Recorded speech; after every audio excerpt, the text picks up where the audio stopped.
Adakah anda masih menggunakan cara ini untuk naik ke atas? Jangan risau. Mari saya bantu baikinya. Mula-mula kita pecahkan. Kemudian kita letak kaca.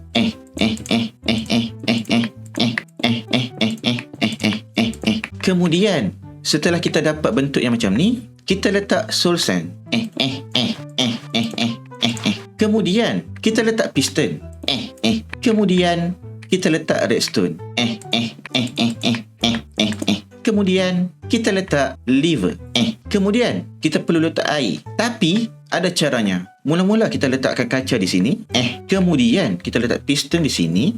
Kemudian kita letak satu building block di sini. Kemudian kita letak piston di sini. Apabila telah jadi macam ni, kita perlu letak building block di sini. Kemudian redstone di sini. Kemudian di sini. Di sini juga. Di sini juga. Kemudian di sini juga.